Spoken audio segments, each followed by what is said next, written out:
Tua Tagovailoa unfortunately suffered another concussion in the recent Dolphins versus Buffalo Bills game. Now, this is very concerning to see, especially given Tua's history with concussions.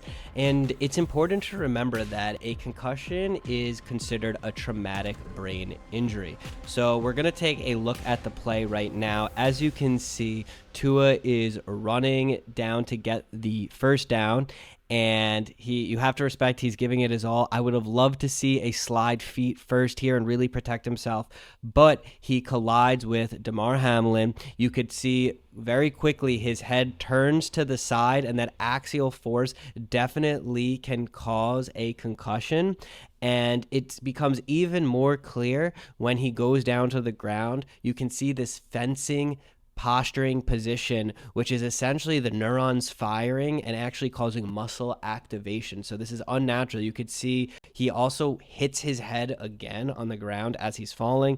And then I believe his left wrist comes in this extended pattern, which is not normal. It wouldn't not be like this if you're just lying on the ground. And so very clearly, immediately, without even doing what we call the SCAT-6, which is the Sports Concussion Assessment tool, which is a whole series of questions and tasks we ask someone to do to try and diagnose concussion and also monitor concussions. You can see from the physical symptoms on the impact of the play that Tua suffered another concussion. Okay, so what does this mean long term? Well, repeated traumatic brain injuries is not ideal for someone's overall health.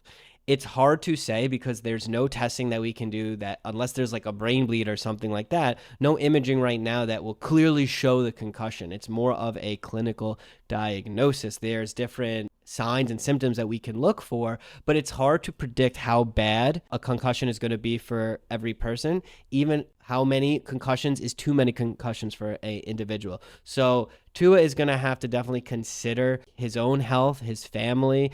I love what Mike McDaniels, the coach of the Miami Dolphins, said. He said to Tua that you're the quarterback of your own family, and essentially saying you need to do what's best for you and your family. My guess is he's going to want to return to football. These athletes are very competitive. It's really hard to step away from your identity like that. I was a former athlete, not even near the level that Tua plays at, but I know that it was a tough transition when you're not really playing competitive anymore. And with that said, Tua did just sign a huge guarantee contract. And if he ended up retiring from this, I would understand. And I hope that everyone would understand. And he has enough money that he doesn't need football. With that said, if he wants to return, and it's very possible that he can return, he's going to go through a concussion protocol, and they're going to slowly ease him back into doing more and more physical activity until he's basically back to gameplay. And there's no exact timeline for this. It could be a couple of weeks. It could be less. It could be more. It's really going to be unique to that individual. And I'm sure he has an entire team that's going to be very closely monitoring his symptoms. Now, some of the symptoms you would expect with a concussion, you could have sensitivity to light.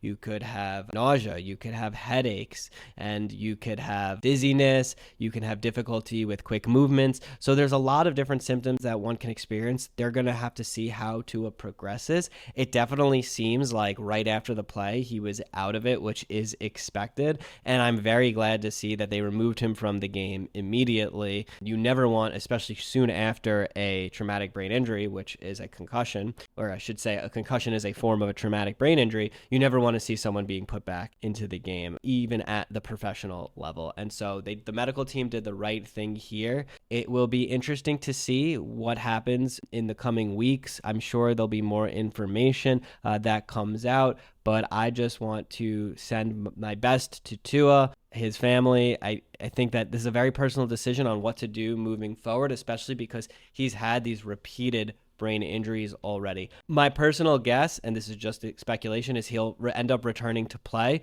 But it's worth having the conversation what this is doing to his overall health. And at the very least, he's got to work on, and I get it because he's a competitive athlete, protecting himself, meaning if not running as much, or if you are running, sliding feet first and avoiding the contact as much as possible in that quarterback position. So if you're enjoying this content, my name is Dr. Adam Nessim. I make content on sports medicine, overall health and wellness, and a variety of different topics. Would love for you to like and subscribe. Please subscribe. I'm trying to grow the channel. And if you have any questions about this particular injury or want me to cover any others, drop it in the comments below.